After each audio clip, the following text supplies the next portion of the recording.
नमस्कार दोस्तों, एक और शानदार वीडियो में आपका स्वागत है।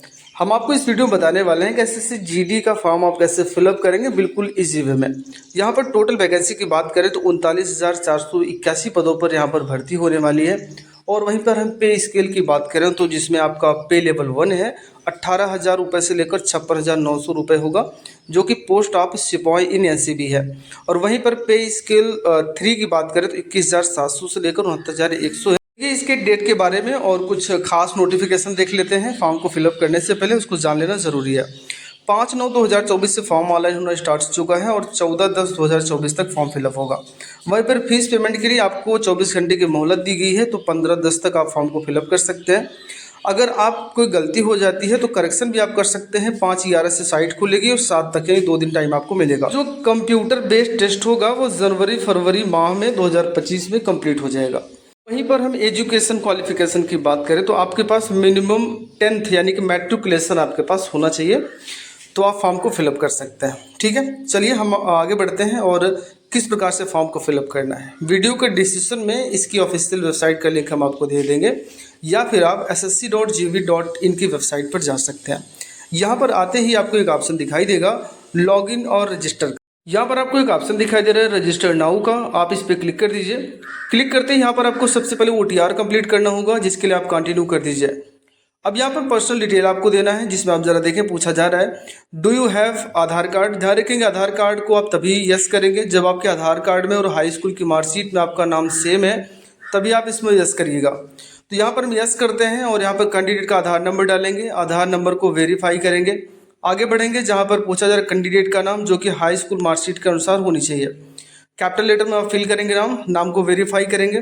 पूछा जा रहा है कि have you ever change name, तो आप नो पे रहने देना है, हमारा नाम कोई चेंज नहीं है। यहाँ पर जेंडर आपको कंफर्म करना है कि मेल है कि फीमेल है, वेरीफाई करना है। फिर आपको यहाँ पर डेट ऑफ बर्थ को चूज़ करना है। डेट ऑफ बर्थ को चूज़ करने के लिए यहाँ पर कैलेंडर दिया गया है राइट साइड में, आप उसको चूज़ करेंगे। जहाँ 2024 लिखा उस पर क्लिक करेंगे। अब आप एरो के माध्यम से आप आगे पीछे हो सकते हैं। जो भी आपका डेट ऑफ बर्थ होगा उसका पहले ईयर आप चूज़ करेंगे, फिर आप मंथ चूज़ करेंगे और आप डेट चूज़ कर अपने डेट ऑफ बर्थ को कंफर्म कर लीजिए। फिर अपने डेट ऑफ बर्थ को कंफर्म करेंगे। यहाँ पर आपको फादर का नेम डालना है, फादर नाम वेरीफाई करना है, मदर नेम डालना है और मदर नाम को वेरीफाई कर देना है। आगे बढ़ेंगे जहाँ पर पूछा जा रहा है कि आपका मैट्रिकुलेशन बोर्ड क्या है, तो आपने हाई स्कूल किस बोर्ड से आपने कंप्लीट किया हुआ है। तो जैसे इस कैंडिडेट ने board of high school intermediate education Uttar Pradesh से कंप्लीट किया हुआ है, इसको चूज़ करेंगे। फिर से आपको बोर्ड को वेरीफाई कर देना है। हाई स्कूल का रोल नंबर यहाँ पर आपको फिल करना है, फिर रोल नंबर को आपको वेरीफाई करना है। ईयर ऑफ पासिंग पूछा जा रहा है कि हाई स्कूल आपने कब पास किया हुआ है, उसका ईयर डालेंगे, फिर आप वेरीफाई करेंगे। ये सभी डेटा बहुत ध्यान से फिलअप करेंगे, क्योंकि अगर एक बार सबमिट हो जाता है फॉर्म तो एडिट करने में थोड़ी सी प्रॉब्लम आपको आती है। अब यहाँ पर हाईएस्ट क्वालिफिकेशन आपसे पूछा जा रहा है कि अभी तक आपने कहाँ तक पढ़ाई कंप्लीट कर ली है। जैसे इस कैंडिडेट ने इंटर की परीक्षा पास कर ली है, तो यहाँ पर हम 12th चूज़ करेंगे, फिर वेरीफाई करेंगे। यहाँ पर आपको कैंडिडेट का मोबाइल नंबर देना है और यहाँ पर सेंड OTP का ऑप्शन है, क्लिक करिएगा तो कैंडिडेट के मोबाइल नंबर पर एक OTP जाएगी। सर्वर थोड़ा सा स्लो चलता है, इसलिए कभी कभी टाइम भी लग जाता है। उसी प्रकार से आप ईमेल ID डालेंगे, सेंड OTP करेंगे, OTP को डालकर वेरीफाई कर दीजिए और सेव एंड नेक्स्ट कर दीजिए और आप ओके कर दीजिएगा। तो आपके सामने एक रजिस्ट्रेशन नंबर जनरेट हो चुका है। इस रजिस्ट्रेशन नंबर को आप कॉपी करके रख लीजिएगा, क्योंकि अभी बार बार आपको ज़रूरत पड़ेगी। मैं इसलिए कह रहा हूँ ताकि आपको बार बार टाइप करने की ज़रूरत ना पड़े। चलिए हम आगे बढ़ते हैं। उसके बाद आपको रजिस्ट्रेशन नंबर डालना है। आपके मोबाइल नंबर पर या ईमेल ID पर एक पासवर्ड गया है जो कि अंकों में होगा, उसको डालिएगा। कैप्चा कोड डालकर साइन इन कर दीजिए। साइन इन करेंगे तो अब देखिए यहाँ पर आपको पासवर्ड को चेंज करने के लिए कह रहा है। जहाँ पर पुराना पासवर्ड आप डालेंगे जो कि अंकों में है, और आपको जहाँ न्यू पासवर्ड लिखा है वहाँ पर आपको अपना एक पासवर्ड खुद बनाना होगा, जिसमें आपका एक capital letter, small letter, number और स्पेशल कैरेक्टर शामिल करेंगे, जो कि मिनिमम मार्क कैरेक्टर का होना चाहिए। तो यहाँ पर हमने ये सब कर लिया है। अब यहाँ पर कंफर्म पासवर्ड करेंगे। फिर आपसे आपके सिक्योरिटी क्वेश्चन पूछा जा रहा है। सिक्योरिटी क्वेश्चन में जैसे अपने सिटी का नाम डाल सकते हैं, आपको कौन सा रंग पसंद है, आपको कौन सी मूवी पसंद है, या फिर आपको अपने स्कूल का नाम डाल सकते हैं, जो भी आपको लगे। तो यहाँ पर हमने फर्स्ट स्कूल डाला तो अपने गांव का नाम यहाँ पर डाल, जो गांव का स्कूल था वो हमने डाल दिया। उसी प्रकार से सेकंड में डाल दीजिए, अपने सिटी का नाम डालना चाहते हैं तो यू बॉर्न इन अपने सिटी का नाम डालकर सेव एंड नेक्स्ट कर दीजिए। यहाँ पर आपका डेटा सेव हो चुका है। हम इस पर ओके के ऑप्शन पे क्लिक कर देते हैं। ओके के ऑप्शन पे क्लिक करते ही आपको दोबारा से लॉगिन करना होगा अपने नए पासवर्ड के जरिए। रजिस्ट्रेशन नंबर डालिएगा, जो भी आपने नया पासवर्ड बनाया उसको डालिएगा, कैप्चा कोड डालकर आप लॉगिन कर लीजिए। लॉगिन करिए। यहाँ पर सबसे पहले आपकी कैटेगरी आपसे पूछी जा रही है, तो अपनी कैटेगरी यहाँ पर आप डाल देंगे कि EWS, SC, ST, OBC या UR यानी कि जनरल कैंडिडेट। तो ये कैंडिडेट जनरल है, हमने UR चूज़ किया और हमने फिर से UR को कंफर्म किया। नेशनलिटी आपकी क्या है, तो ये नेशनलिटी ऑफ इंडिया है, सिटीजन ऑफ इंडिया चूज़ करेंगे और विजिबल आइडेंटिफिकेशन मार्क डालेंगे, जैसे कहीं तिल का निशान है जो कि विजिबल हो और आपके कहीं पे कट का निशान है तो वो डाल सकते हैं आप, ठीक है ना। हमने डाल दिया। पूछा जाएगा आर यू बेंचमार्क डिसेबल, यानी कि आप क्या हैंडीकेप्ड कैंडिडेट हैं, तो यस करिएगा, अन्यथा नो पे रहने दीजिए। अब यहाँ पर आपको अपना परमानेंट एड्रेस यहाँ पर डालना है। परमानेंट एड्रेस आपके गाँव का नाम डाल दीजिएगा, पोस्ट तहसील जो भी होगा वो डाल दीजिए। फिर अपना स्टेट आप चूज़ करेंगे। स्टेट चूज़ करने के बाद अपनी डिस्ट्रिक्ट आप चूज़ करेंगे। चलिए हम फटाफट से काम कर लेते हैं, तब तक आप चैनल को सब्सक्राइब भी कर लीजिएगा, ऐसी चैनल हम बताते रहते हैं आपको। अब यहाँ पर पिन कोड डालकर आपके सामने एक ऑप्शन दिखाई दे रहा है यस का, कि आपका जो इस present address same as permanent address, तो हमारा दोनों एड्रेस सेम है, तो आप यस कर दीजिएगा। आपको दोबारा से एड्रेस भरने की ज़रूरत नहीं पड़ेगी और आप ओके कर दीजिए। अब यहाँ पर देखिए आपका जो डिक्लेरेशन पूछा जा रहा है, तो आई एग्री पे क्लिक करिएगा और प्रीव्यू OTR आप करना चाहें तो कर सकते हैं, ताकि आप एक बार मिलान कर सकें कि आपका डेटा सही है। अब सही है, हम इस पर यहाँ पर कैंसिल करेंगे और डिक्लेयर के ऑप्शन पे क्लिक कर देंगे, तो हमारा जो डेटा है वो कंप्लीट हो चुका है, यानी कि हमारा OTR जो है वो कंप्लीट हो चुका है। OTR कंप्लीट होने के बाद देखिए ज़रा, अगर लाइव एग्जामिनेशन में आपके जस्ट नीचे पूरा डेटा दिखाई नहीं दे रहा है तो आपको थोड़ा सा वेट करना है। अगर वेट करने पर भी नहीं आ रहा है तो उसका सोल्यूशन सिर्फ एक चीज़ है कि आप जो बगल में माई एप्लीकेशन लिखा गया ना, एक बार उस पर क्लिक करिएगा और दोबारा से आप लाइव एग्जामिनेशन पे करेंगे तो वो आ जाएगा। देखिए कुछ इस प्रकार से आ जाएगा। अब आपको यहाँ पर देखिए ज़रा लिखा है constable GD in central arm police arm CAPFS SSF यानी कि असम राइफल, ऐसे हैं। आपको यहाँ पर अप्लाई के ऑप्शन पे क्लिक कर देना है। अप्लाई के ऑप्शन पे क्लिक करते ही फिल फॉर्म लिखा गया है, आप उस पर क्लिक कर दीजिए। अब यहाँ पर देखिए आपका पूरा डेटा तो OTR में फील्ड है। इस वाले पृष्ठ पर आपको कुछ नहीं करना, बस आप नेक्स्ट के ऑप्शन पे क्लिक कर दीजिए। नेक्स्ट करिए और ओके कर दीजिए। ओके करने के बाद यहाँ पर देखिए ज़रा हाईएस्ट एजुकेशन क्वालिफिकेशन आपसे पूछा जा रहा है कि आपने हाई स्कूल कर रखा है कि इंटर कर रखा है, जो भी होगा, तो आप इंटर किया है तो इंटर कर दीजिएगा। अब यहाँ पर आपका जो क्वालिफिकेशन डिटेल है वो हाई स्कूल का ऑलरेडी फिल है, इसमें आपको दोबारा से फिल करने की ज़रूरत नहीं है, बस कुछ ही डेटा आपको फिल करना है। यहाँ पर आपको हाई स्कूल का परसेंटेज आपको लिख देना है, कितना प्रतिशत आपने प्राप्त किया था।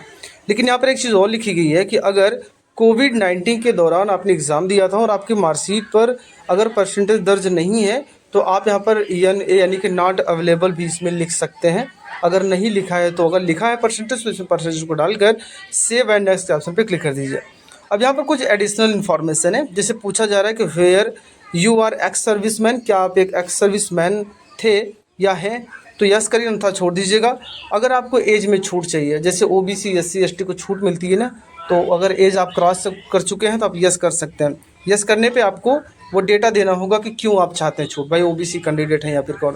ये जनरल कैंडिडेट है, इनको छूट नहीं मिलती है, इसलिए इसमें ऑप्शन ओपन नहीं हो रहा। अब यहाँ पर जो 23 वाला पैरा है आप इसमें यस कर दीजिएगा और सेव एंड नेक्स्ट के ऑप्शन पे क्लिक कर दीजिए। डेटा हमारा सेव हो चुका है और हम इस पर ओके के ऑप्शन पे क्लिक कर देंगे। अब यहाँ से आपको प्रेफरेंस ऑफ एग्जामिनेशन सेंटर पूछ रहा है, तो आप जहाँ पर भी अपने नज़दीकी सेंटर, 3 सेंटर आप चूज़ कर सकते हैं, तो इनमें से आप चूज़ कर लीजिए, ठीक है ना। तो हम ये फटाफट से चूज़ कर लेते हैं। तो ये देखिए हमने 3 सेंटर चूज़ कर लिया। अब पूछा जा रहा है मीडियम फॉर कंप्यूटर बेस्ड यानी CBE जो एग्ज़ाम देंगे किस लैंग्वेज में देंगे, तो हम हिंदी में देना चाहते हैं, हम हिंदी चूज़ कर लेंगे और उसको कंफर्म करेंगे। Are you national cadet corp यानी कि NCC कैंडिडेट, अगर आप सर्टिफिकेट है यस कर इनको छोड़ दीजिएगा। अब पूछा जा रहा है कि participate in any game sport या डिस्ट्रिक्ट लेवल, चाहे किसी लेवल पे आपने कोई गेम खेला तो यस, अन्यथा नो कर दीजिए।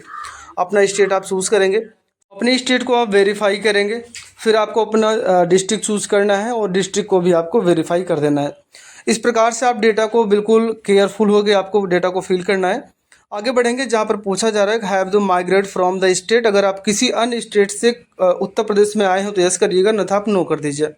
यहाँ पर आपसे पूछा जा रहा है कि preference for the post CAPF organisation, तो यहाँ पर हम आपको नोटिफिकेशन में दिखा देते हैं कि किस प्रकार से आपको वहाँ पर चूज़ करना है।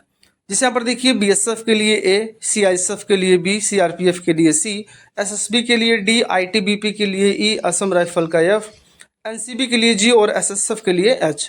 यानी कि किसको आप पहले प्रेफरेंस देना चाहते हैं, कौन से जॉब को आप ज़्यादा पसंद करते हैं।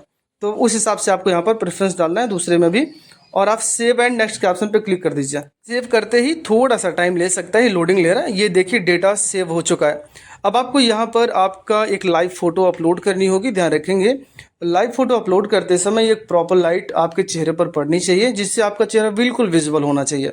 दोनों कान आपके दिखाई देने होने चाहिए, यानी जब भी आप बैठें तो ये एक रेड फ्रेम आएगा, उस फ्रेम में आपकी फ़ोटो का यानी कि आपके चेहरे का लगभग 70% भाग आपके चेहरे का होना चाहिए और आपकी बॉडी दिख सकती है। तो ध्यान रखेंगे बैकग्राउंड भी एक ही कलर का होना चाहिए, सेम कलर, चाहे वाइट हो, ग्रीन हो या कोई भी कलर हो, लेकिन सेम कलर होना चाहिए। दूसरी बात है, ना तो आप चश्मा पहनेंगे, ना तो कोई टोपी पहनेंगे, ना तो कोई मास्क पहनेंगे, और आपका कैमरा को आप अलाउ करेंगे तो कैमरा ऑन हो जाएगा। ठीक है, चलिए हमने यहाँ पर कैमरे को परमिशन दे दिया है। ये देखिए कैमरा ऑन हो चुका है। देखिए अभी पीछे का बैकग्राउंड देखिए ज़रा, एक पोस्टर भी लगा हुआ है। हालांकि ऐसा आपको नहीं चाहिए। हमारे पास एक ग्रीन पर्दा है, वो ग्रीन पर्दा हम आपको लगा के दिखाते हैं, और सामने हम एक लाइट भी ऑन कर देते हैं ताकि चेहरा बिल्कुल विजुअल अच्छी तरह से दिखाई देता रहे। चलिए अब स्टार्ट करते हैं। यहाँ पर देखिए रेड फ्रेम है, और रेड फ्रेम में हमने एक फ़ोटो को कैप्चर किया है, पर दिखा रहा है कि अधिक रोशनी वाले क्षेत्र में जाएं और पुनः फोटो को खींचें। ठीक है ना। हालांकि हमने लाइट जला रखी है, लेकिन थोड़ी सी दूर हमने जला रखी है। हम थोड़ा सा और नज़दीक करते हैं, एक बार ट्राई करते हैं, फिर आपको बताते हैं कैसे आपको कैप्चर करना। आपके सामने समस्या आ सकती है। ये देखिए इस कैंडिडेट को हमने इस जो रेड फ्रेम है ना, इसका 70% चेहरा हमने यानी बिल्कुल नज़दीक ला के थोड़ा सा हमने ट्राई किया। दोनों कान इसके दिख रहे हैं, आँखें खुली होनी चाहिए, फिर आप कैप्चर करिएगा। अब भी कोई एक प्रॉब्लम आ रही है, अभी बता रहा है कैसी प्रॉब्लम है। चलिए ठीक है, हम लाइट को और नज़दीक लाते हैं। बिल्कुल लाइव दिखा रहे हैं। जो मैं काम कर रहा हूँ मैं आपको दिखाता चल रहा हूँ क्या क्या मैं कर रहा हूँ, क्योंकि जो भी यहाँ पर लिखा होगा ना उसको आपको फॉलो करना होगा, उसके बाद ही आपकी फ़ोटो कैप्चर हो पाएगी। या फिर जो सन लाइट होती है ना, उसमें जाएंगे तो आपको बहुत बेटर फ़ोटो आ जाएगी। ठीक है ना। अगर आप एक कमरे में लाइव फ़ोटो ले रहे हैं तो हो सकती है आपको प्रॉब्लम हो, लाइट वाइट जलाने की ज़रूरत पड़े। अगर आप सनलाइट में हैं तो बैकग्राउंड पीछे की दीवार जो सफ़ेद कोई दीवार हो तो वहाँ पे कर सकते। देखिए अब प्रॉपर लाइट हमने बिल्कुल नज़दीक ला दिया है। कैंडिडेट को हमने बिल्कुल बीचों बीच फ्रेम में रखा और हमने फ़ोटो को कैप्चर कर लिया। अब देखिए ज़रा, यहाँ पर फ़ोटो अपलोड सक्सेसफुली का मैसेज आ चुका है। तो इसको आप देखिए, इस प्रकार से आपको फ़ोटो अपलोड करनी है और आप सेव के ऑप्शन पे क्लिक कर दीजिए। अब अगर आपको जैसे फ़ोटो कैप्चर भी कर लेता है, लेकिन आपको लगता है कि हमारी फ़ोटो सही नहीं है, दोनों कान नहीं दिखाई दे रहे हैं, या फिर आँखें झपकी हुई दिखाई दे रही हैं और चेहरा मेरा विजुअल सही से नहीं है, तो आप दोबारा फ़ोटो ले सकते हैं, क्योंकि वो रिजेक्ट हो जाएगा तो आपको प्रॉब्लम आएगी। अब यहाँ पर देखिए आपको सिग्नेचर भी अपलोड करना है। सिग्नेचर अपलोड करने का देखिए एक ही मैटर है कि इसकी साइज़ की बात करें 10 KB से 20 KB के बीच में होना चाहिए, JPG या JPG फॉर्मेट में। और इसका जो डायमेंशन है वो 6 सेंटीमीटर गुणे 2 सेंटीमीटर होना चाहिए, और रेजोल्यूशन आपका 300 DPI होना चाहिए। बस आपकी फ़ोटो बड़ी आसानी के साथ अपलोड हो जाएगी। ब्लर नहीं होना चाहिए। काले पेन से वाइट पेपर पर साइन करेंगे और फ़ोटो खींचकर अपलोड कर दीजिएगा। अगर दिक्कत आ रही है तो हम एक वीडियो प्रॉपर बना देंगे, वहाँ पर जाकर आप देख सकते हो। अब आपको सेव एंड नेक्स्ट के ऑप्शन पे क्लिक कर देना है। ठीक है ना। सेव एंड नेक्स्ट करते हैं तो यहाँ पर आप वेट कीजिए थोड़ा सा। ये देखिए डेटा मेरा सेव हो चुका है। अब आपका प्रीव्यू आपके सामने आ जाएगा। जितना भी फॉर्म आपने फिलअप किया हुआ है वो पूरा का पूरा प्रीव्यू आपके सामने आ जाएगा। फ़ोटो भी दिखाई देगी, आपका सिग्नेचर भी। अब आपको सेव एंड नेक्स्ट के ऑप्शन पे दोबारा क्लिक कर देना है। आई एग्री के ऑप्शन पे क्लिक करिएगा, कैप्चा कोड डालिए और सबमिट कर दीजिए। अब यहाँ पर गो टू डैशबोर्ड है और मेक पेमेंट है। अगर ये जनरल OBC कैंडिडेट है तो आपको यहाँ पर पेमेंट करना है। अगर आप SC ST या फीमेल कैंडिडेट है तो आपको पेमेंट नहीं करना है। हम यहाँ पर मेक पेमेंट करेंगे तो यहाँ पर आपके पास कई ऑप्शंस हैं। SBI का नेट बैंकिंग है और SBI का डेबिट कार्ड भी आपके पास अगर है तो ठीक है, नहीं तो अन्य डेबिट कार्ड के ज़रिए करना चाहते हैं तो ये वाले ऑप्शन चूज़ करेंगे। अगर आप UPI के ज़रिए करना चाहते हैं तो आप UPI का ऑप्शन चूज़ कर सकते हैं, जिससे आप गूगल पे, फ़ोनपे के ज़रिए आप पेमेंट कर सकते हो। तो हमने UPI चूज़ किया क्योंकि सबके पास लगभग अवेलेबल है। और QR कोड करिएगा, थोड़ा सा वेट कीजिए तो आपके सामने ये QR कोड जनरेट होगा। इस पर आप पेमेंट कर दीजिए और आपका फॉर्म सक्सेसफुली सबमिट हो जाएगा। अगर आपको कोई भी प्रॉब्लम हो रही है तो आप हमें कमेंट बॉक्स में बता सकते हैं, हम आपकी सहायता ज़रूर करेंगे। वीडियो देखने के लिए आपका बहुत बहुत धन्यवाद।